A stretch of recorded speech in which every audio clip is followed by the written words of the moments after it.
আমি যদি পরবর্তী 20 মিনিট বা তার কম সময়ের মধ্যে আপনাদের সাথে কোরআন শরীফের একটি আয়াত নিয়ে আলোচনা করতে পারি, আমি মনে করব আমি আমার দায়িত্ব পালন করতে পেরেছি। এই আয়াতটি সূরা হাদীদের অন্তর্ভুক্ত।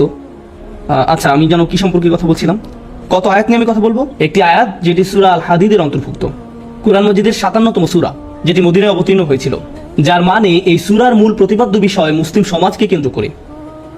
এমন অনেক মাদানী সূরা রয়েছে যার মূল আলোচ্য বিষয়টিতে সমগ্র মানব জাতিকে সম্বোধন করা হয়েছে, কারণ এই ধর্মের আহ্বান সমগ্র মানব জাতির প্রতি। কিন্তু কোরআনে আবার এমন জায়গা রয়েছে, বিশেষ করে মদিনায় অবতীর্ণ সূরাসমূহের মধ্যে, যেখানে আলোচ্য বিষয়ের মূল উদ্দেশ্য মুসলিম সমাজ, তারাই এই সূরাগুলো শুনছে।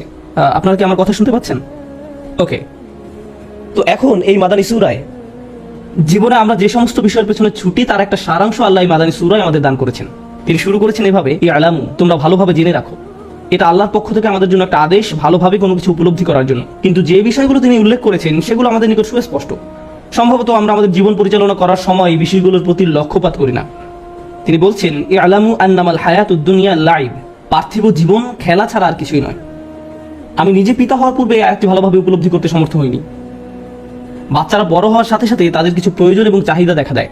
আমরা সবাই এটা জানি, তখন তাদের কোনো চাহিদা থাকে না, থাকে প্রয়োজন। তাদের দুধ পান করতে হয়, পেশাব পায়খানা করতে হয়, ঘুমাতে হয়, এভাবেই চক্র চলতে থাকে। কিন্তু যখন তারা একটু বড় হতে শুরু করে, তখন বিভিন্ন জিনিস চাওয়া শুরু করে। আমাদের বাচ্চারা যাদের বয়স 6 মাস, 9 মাস বা 1 বছর, তারা খেলা করতে চায়। তারা চায় কেউ তাদের কোলে নিক, খেলার ছলে উপর নিচ করুক, কাতুকুতু দিক। তারা শুধু খেয়েই ঘুমিয়ে পড়তে চায় না, তারা বেড়াতে চায়, খেলতে চায়, তারা খেলাধুলা করতে চায়। এই চাহিদাটা প্রকৃতিগতভাবেই বাচ্চার মধ্যে চলে আসে। একবার একটা চমৎকার ঘটনা আমাকে এই আয়াতটির কথা মনে করিয়ে দেয়। আমেরিকায় এমন একটা জায়গা আছে, এখানে উপস্থিত সকল বোন ওই জায়গাটি সম্পর্কে জানেন। মনে হয় যেন মুসলিম বোনদের জন্য সপ্তাহে একবার সেখানে যাওয়া ফরজ। জায়গাটা হলো টার্গেট। তো আমিও আমার ফরজ কাজ সম্পাদনের জন্য বাচ্চাদের নিয়ে টার্গেটে গেলাম। সে সময় আমি আমাদের প্রথম বাচ্চা অলিদের দায়িত্বে ছিলাম। না, ইমাদ। যাই হোক, আমি প্রায় বাচ্চাদের নাম বলার ক্ষেত্রে ভুল করি, তাই আমি এভাবে ডাকি। 3 নম্বর, না 4 নম্বর, সরি, এদিকে আসো। যাই হোক, ইমাদের বয়স সে সময় 2 বছর ছিল।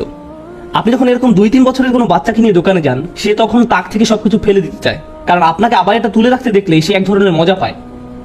তাই আমি চেয়েছিলাম তাকে একটু ব্যস্ত রাখতে। তো আমি তাকে খেলনার সেকশনে নিয়ে গেলাম। সেখানে বড় একটা বল ছিল, বলটা তার থেকেও বড় ছিল। তো আমি এটা নিলাম আর তাকে বললাম, তুমি এটা দিয়ে খেলো। সে বলটা নিল, কিক দিল, বলটা একটু সামনে গেল, সেও এগিয়ে গিয়ে বলটাকে আবার কিক দিল। এভাবে বিশাল দোকানটি বল নিয়ে সে চক্কর দিল। আমার জন্য বিষয়টা দারুণ ছিল, আমাকে আর কিছুই করতে হয়নি। সে খেলতে খেলতে পুরো ক্লান্ত হয়ে যাচ্ছিল, ঘর্মাক্ত হয়ে যাচ্ছিল, তার ডায়পার থেকেও সন্দেহজনক গন্ধ ছড়াচ্ছিল। এভাবে খেলতে খেলতে এক সময় ক্লান্ত হয়ে সে বসে গেল আর বড় বড় নিঃশ্বাস ফেলতে লাগলো। তারপরও বলটির দিকে তাকিয়ে রইল, বলটিকে বলছে, আমি আসছি। তারপর সে আবার উঠে দাঁড়ালো এবং বলটিকে কিক দিল। এমন সময় আমার স্ত্রী সেখানে এসে হাজির হলো এবং তাকে কোলে তুলে নিল। আমাকে বললো, কি করছো তুমি এটা? সে তার মায়ের কোলে যাওয়ার সাথে সাথে ঘুমিয়ে পড়লো, কারণ সেই সময় তার নিকট সবচেয়ে গুরুত্বপূর্ণ বিষয় ছিল খেলাধুলা। তারপর আমাদের জীবন পরিক্রমায় অন্য একটি বিষয় এসে যুক্ত হয়। আল্লাহ বলছেন, ইআলামু আন্নামাল হায়াতুদ দুনিয়া লাইবুন ওয়া লাহু, তোমরা জেনে রাখো যে দুনিয়ার জীবন হলো ক্রীড়া কৌতুক। এখানে লাহু বলতে এমন জিনিস বোঝায় যা নিয়ে অবসর কাটানো হয়। লাহু বলতে এমন জিনিস বোঝায় যা উপকারী নয়, কিন্তু বিনোদন পাওয়া যায়, যা আপনাকে কাজের কথা ভুলিয়ে দেবে। আমাদের বাচ্চারা যখন আরেকটু বড় হতে শুরু করে, তখন তারা শুধু বেয়াও বা লুকোচুরি খেলার মাঝে সন্তুষ্ট থাকতে চায় না, আপনাকে আরো কিছু যুক্ত করতে হয়। আমরা তাকে বলি বিনোদন। আব্বা, আমাকে একটা গল্প বলেন, আমি কি এই নাটকটা দেখতে পারি, আমি কি এই অনুষ্ঠানটা দেখতে পারি, আমি কি এটা দেখতে পারি, আমি কি ওটা দেখতে পারি, তুমি কি আমাকে একটা গল্প শোনাতে পারো? এর নাম খেলাধুলা নয়, এর নাম কি? এটা বিনোদন। সুতরাং জীবনের পরবর্তী পর্যায়টি হলো বিনোদন। বর্তমানে অবশ্য খেলাধুলা আর বিনোদনের সমন্বয় তৈরি করা হয়েছে ভিডিও গেম। গল্প এবং খেলাধুলা দুইটাকে এখানে এক করে দেওয়া হয়েছে। এই ভিডিও গেমগুলো সবচেয়ে বড় ভোক্তা হলো শিশুরা। আমাদের মুসলিম শিশুদের বড় একটা অংশ এগুলো ব্যবহারকারী, আর এই গেমগুলো তাদের বয়স সীমার অনেক বাইরে। যেমন আপনার 8 বছরের বাচ্চা এসে আপনাকে বলে, আম্মু, এই দিয়ে আমাকে গ্র্যান্ড থেফট থেকে অটো কিনে দিতে হবে। যদি আমাকে এই গেমটি কিনে দেন, তবে আমি সৎকর্মশীলদের অন্তর্ভুক্ত হয়ে যাব। যদি এটা কিনে দেন, তবে আমি প্রতিদিন ফাস্ট হব, ইত্যাদি ইত্যাদি। তাহলে প্রথমে ছিল খেলা, দ্বিতীয়ত ছিল বিনোদন, তারপর আল্লাহ তৃতীয় পর্যায়ের কথা উল্লেখ করেন, ওয়াজিনাতুন, সৌন্দর্য নিজেই চরম আকাঙ্ক্ষার বস্তু হয়ে দাঁড়ায়। এর মানে কি জানেন? এর মানে হলো আপনি সাবালক হয়েছেন, এর মানে হলো আপনি টিনেজার হয়ে গেছেন। আপনি এখন সম্পূর্ণ আচ্ছন্ন হয়ে পড়েছেন নিজের সৌন্দর্য নিয়ে। আপনার বয়স যখন 9 বা 10 বছর ছিল, আপনার জুতা ম্যাচিং করেছে কিনা, আপনার পোশাক কেমন ছিল সেটা নিয়েও কোনো মাথা ব্যথা ছিল না, বা অন্য কারো পোশাকের দিকেও আপনি ভ্রুক্ষেপ করতেন না। এখন আপনি যদি 13 বছর বয়সের কোনো বোন হয়ে থাকেন, আপনি হয়তো 30 মিনিট ধরে আয়নার সামনে দাঁড়িয়ে নিজের হিজাব ঠিক করেন, কিন্তু যদি এক পাশ অন্য পাশ থেকে কিছুটা উঁচু হয়, জোরে জোরে মাথায় থাপ্পড় দিতে থাকেন এটাকে নিচে নামানোর জন্য, কিন্তু এটা নিচে নামছে না। এমন সময় আপনার আম্মু দরজায় নক করে জিজ্ঞেস করেন, সবকিছু ঠিক আছে তো? হ্যাঁ, সবকিছু ঠিক আছে। অন্যদিকে ছেলেদের ক্ষেত্রে এখনো তাদের কোনো দাড়ি গজায়নি, কিন্তু তারা মনে করে যে এই একটা দুটা গজিয়েছে, আয়নার সামনে দাঁড়িয়ে বারবার দেখতে থাকে, হ্যাঁ হ্যাঁ আমার দাড়ি গজাচ্ছে, ও আমি এটা দেখতে পাচ্ছি। আবার যাদের মুখ ভর্তি দাড়ি উঠেছে, তারা পেন্সিলের মতো করে এটাকে সাজিয়ে রাখে, মনে হয় যেন একটা শৈল্পিক রূপ দিয়ে এটাকে ছাটা হয়েছে, কোনো এক ইঞ্জিনিয়ারের মহৎ কর্ম। আপনারা খেয়াল করেছেন? এমনকি টাক মাথার ছেলেটাও দেখা যায় আয়নায় দাঁড়িয়ে এমন করছে।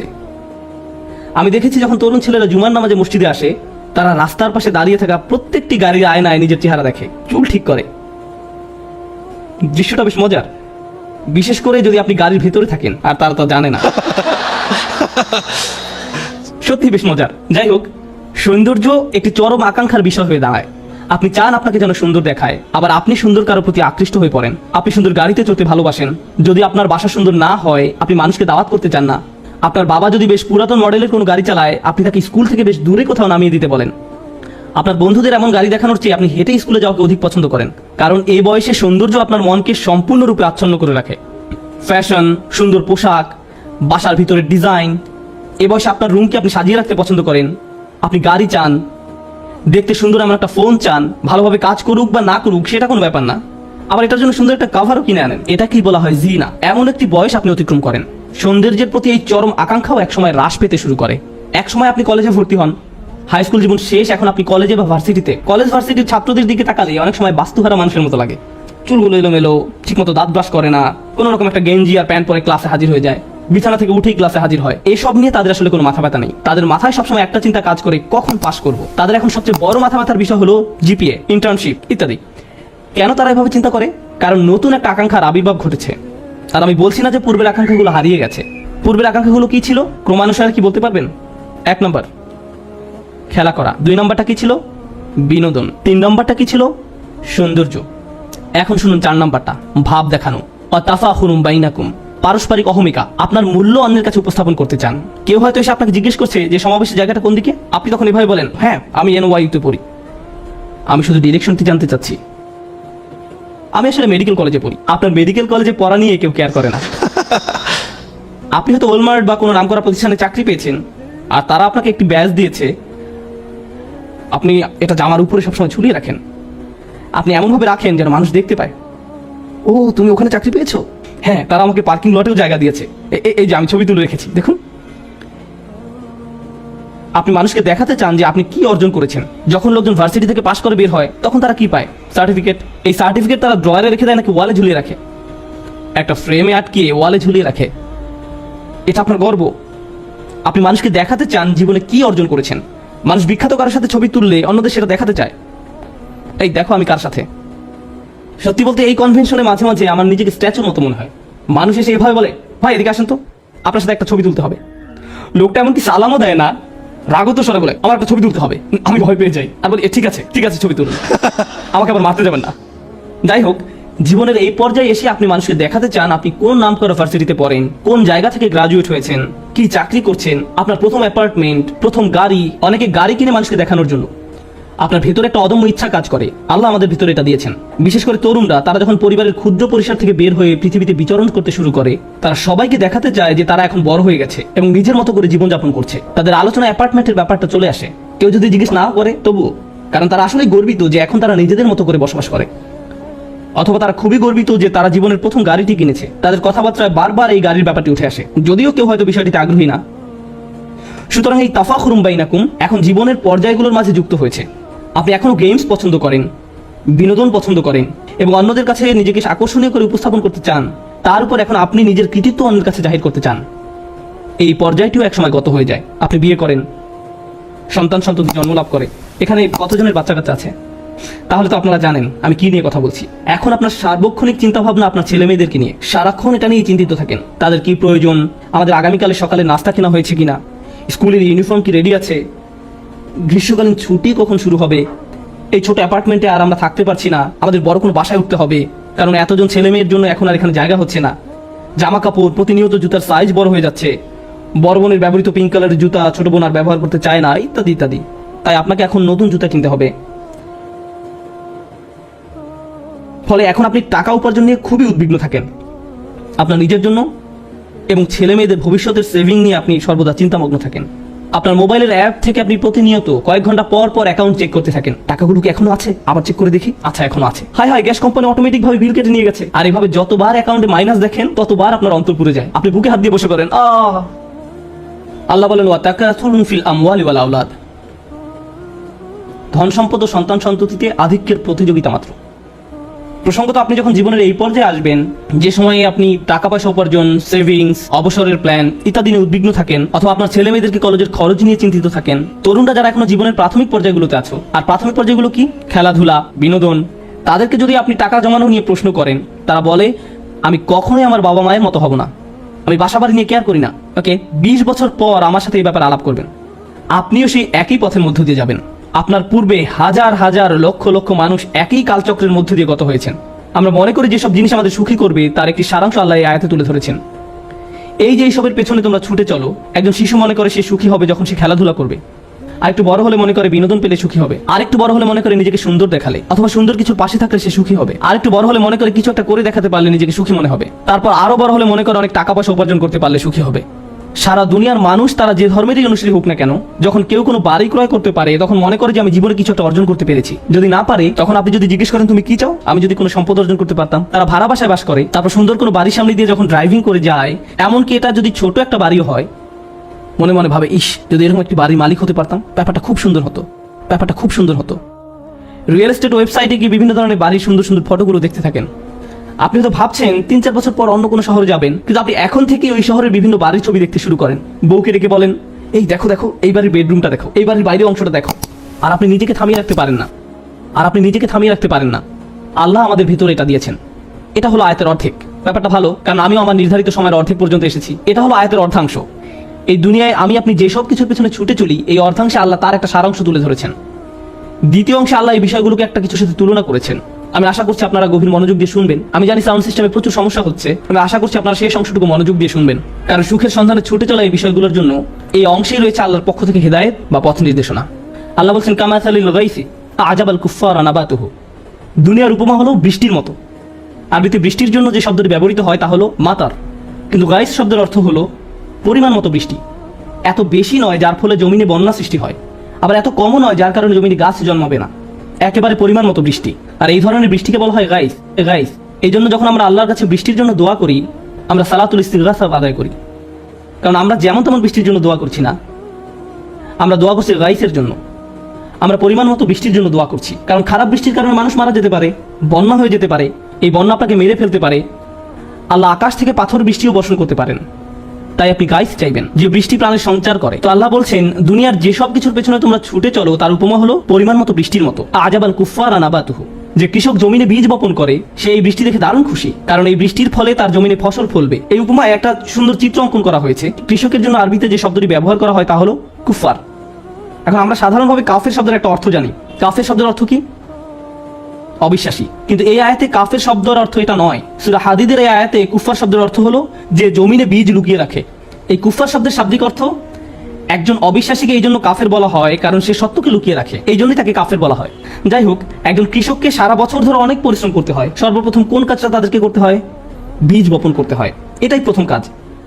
তারপর তাদেরকে জমিনের মাটি ঠিক করতে হয়, পানি দিতে হয়, কীটনাশক ব্যবহার করতে হয় এবং নিশ্চিত করতে হয় যেন জমিনে যথেষ্ট সূর্যের আলো পড়ে। এই সব কিছু তাদের করতে হয়, কিন্তু সর্বপ্রথম তাদের যা করতে হয় এবং সবচেয়ে পরিশ্রমের যে কাজটি তাদের করতে হয় তা হলো বীজ বপন করা, যখন তারা কুফফার থাকে।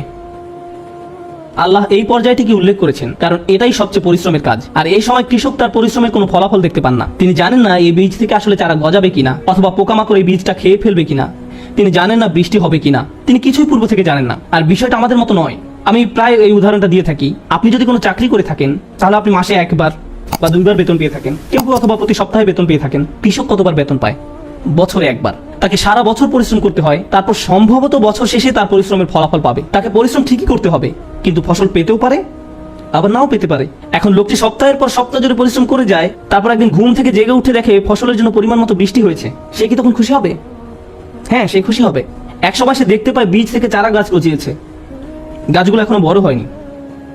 যখন পরিপক্ক হবে তখন হয়তো সেগুলো উচ্চতায় তাকেও ছাড়িয়ে যাবে, কিন্তু এখন সেগুলো সবেমাত্র গজিয়েছে, আর তাতেই সে অত্যন্ত খুশি, সে অত্যন্ত খুশি।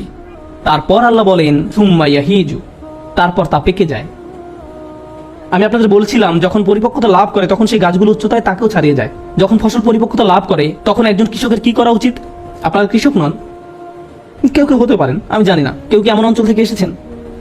যখন ফসল পরিপক্কতা লাভ করে তখন আপনারা কি করেন? তখন ফসল সংগ্রহ করতে হয়, ফসল কেটে ফেলতে হয়। কিন্তু আয়াতটি এখানে একটা অদ্ভুত মোড় নিয়েছে। আল্লাহ এখানে বলেনি এরপর সে ফসল কেটে ফেলে, এরপর সে ফসল কেটে ফেলে, বরং তিনি বলছেন ফাতারাহু মুসফাররান, তখন তুমি তা হলুদ বর্ণের দেখতে পাও, তখন তুমি দেখবে এটা হলুদ বর্ণ ধারণ করেছে। এখন এটা বুঝতে পারা গুরুত্বপূর্ণ, কোনো কৃষকই নির্বোধ না হলে তার ফসলকে হলুদ বর্ণ ধারণ করতে দিবে না। এখানে ধান বা গম গাছের কথা বোঝানো হয়নি। সবুজ থাকা অবস্থায় সেটা কেটে ফেলবে। যখন এটা ফ্রেশ থাকে, হলুদ বর্ণ ধারণ করা মানে গাছ মরে গেছে বা মরে যাওয়ার পথে আছে। তারপর আল্লাহ বলেন সুম্মা ইয়াকুনু হুতামান, এরপর তা হুতাম বা খড়কুটা হয়ে যায়। হুতাম হলো যা জমিনে খড়কুটা হয়ে পড়ে থাকে, যার প্রতি আমাদের কোনো মনোযোগ নেই। হেঁটে যাওয়ার সময় আপনার পায়ের নিচে পড়লে খটাস করে শব্দ হয়, কিন্তু আপনি এর প্রতি গুরুত্ব দেন না। যেমন শুকনো পাতা আপনার পায়ের নিচে পড়লে আপনি এভাবে বলেন না, ও আমি দুঃখিত, খেয়াল করিনি। আপনি এভাবে বলেন না, কারণ এটা শুধু অর্থহীন আবর্জনা। হুতাম শব্দের শাব্দিক অর্থ হলো যা আপনার পায়ের নিচে পড়ে, যার প্রতি আপনি কোনো গুরুত্বই প্রদান করেন না। এই উদাহরণটি দেওয়া হয়েছে যেন আমরা আমাদের জীবনটাকে উপলব্ধি করতে পারি। আমি এখনো এই উদাহরণটি ব্যাখ্যা করিনি, শুধু এটা বর্ণনা করলাম। ও আমার হাতে মাত্র 50 সেকেন্ড সময় আছে, আমি কি আরো 5 মিনিট সময় পেতে পারি? 5 মিনিট? এটা ইমাম সিরাজুল হকের 5 মিনিটের মতো হবে না। আজকে যেহেতু আপনি আর মাইক পাচ্ছেন না, তাই আমি এরকম বলতেই পারি, ঠিক আছে আমার 5 মিনিট সময় আছে। এই 5 মিনিটে প্রথম আকাঙ্ক্ষাটা কি ছিল? খেলা করা। কোনো খেলনা নিয়ে খেলা করার পূর্বে আপনি আপনার সন্তানকে খেলনার দোকানে নিয়ে গেলেন, ব্যাপারটা খারাপ হয়তো, তবু আপনি নিয়ে গেলেন। সেই খেলনার দোকানের শেলফে রাখা খেলনাগুলোর দিকে চোখ বড় বড় করে তাকিয়ে থাকে। আপনি যদি তাকে অন্যদিকে নিয়ে যান, তবুও সে তার মাথা সেই খেলনার দিকে ফিরিয়ে রাখে, আপনার হাত থেকে ছুটে যেতে চায়। সে ইতিমধ্যে ভাবতে শুরু করে দিয়েছে সে কিভাবে ওই খেলনা ধরে রেখেছে, ওইটা নিয়ে খেলছে, তার মুখ ঘষছে, আর সব মজার মজার কত কি করছে। সে ইতিমধ্যে এটা কল্পনা করা শুরু করেছে। তাই সে আপনার কাছে বায়না ধরেছে, আম্মু প্লিজ ওইটা, প্লিজ আম্মু ওইটা আমাকে কিনে দাও প্লিজ। তাই আপনি খেলনাটি কিনে ব্যাগে রাখেন, আর তাকে বলেন বাসায় যাওয়ার আগে এটা বের করতে পারবে না। সে গাড়ির পেছনের সিটে বসে খেলনার ব্যাগটি হাতে ধরে রাখে, আর বারবার ব্যাগের মুখটা একটু একটু ফাঁকা করে খেলনা আছে কিনা দেখে। তারপর এক সময় বের করে আনে, না আমি বলেছি এখন না, কিন্তু তবুও তার প্রত্যাশার কোনো কমতি নেই। ভাবতে থাকে ও এটা দিয়ে খেলতে পারলেই চরম মজা হবে। আপনার বাচ্চাকে একটা খেলনার ব্যাগ দিয়ে রাখুন যেটা এখনো খোলা হয়নি, তারপর ব্যাপারটা ভিডিও করুন। অনেকক্ষণ যাবত তাকে এটা খুলতে দিবেন না, কারণ সেই সময়টুকু ওই খেলনার সাথে তার কাটানোর সবচেয়ে সেরা সময়। এটা ঠিক ওই কৃষকের মতো যে চরম চিন্তায় মশগুল থাকে, বৃষ্টি হবে তো, বৃষ্টি হবে তো, বৃষ্টি হবে তো। আর যখন বৃষ্টি আসে সে চরম খুশি হয়ে যায়। যদি এখনো ফসল বের হয়নি, যদি এখনো গাছগুলো পরিপক্কতা লাভ করেনি, তারপরেও সে দারুণ খুশি। সে ভাবতে শুরু করে দেয় আমি অনেক ফসল পাবো, বিক্রি করে অনেক টাকা পাবো। তো বাচ্চাটি চরম উত্তেজিত। অবশেষে সে বক্সটি খুলে খেলনাটি বের করে আনলো। সেটা নিয়ে ধরুন 3 ঘন্টা খেলা করলো, 3 ঘন্টা খেলা করলো। এরপর আপনি খেলনাটি কোথায় পাবেন? তোমার খেলনাটি কোথায় জানি না তো। তুমি আমাকে কখনো আয়রন ম্যান কিনে দাওনি, দিয়েছে শুধু ক্যাপ্টেন আমেরিকা, দিয়েছে শুধু ক্যাপ্টেন আমেরিকা। আমি আয়রন ম্যান চেয়েছিলাম। অল্প কিছু সময়ের মধ্যে যা একটু আগে তার কাছে ছিল দুনিয়ার সবচেয়ে মূল্যবান জিনিস, তা এখন মূল্যবান হয়ে গেছে। আল্লাহ কোন বিষয়টিকে মূল্যহীন হিসাবে বর্ণনা করেছেন? কৃষি জমি। খেলনাটার জন্য সে এত লালায়িত ছিল, যখন সে পেল ভালোভাবে এটা থেকে উপকারও নেয়নি। কিছু সময়ের মধ্যেই তার কাছে এটা মূল্যহীন।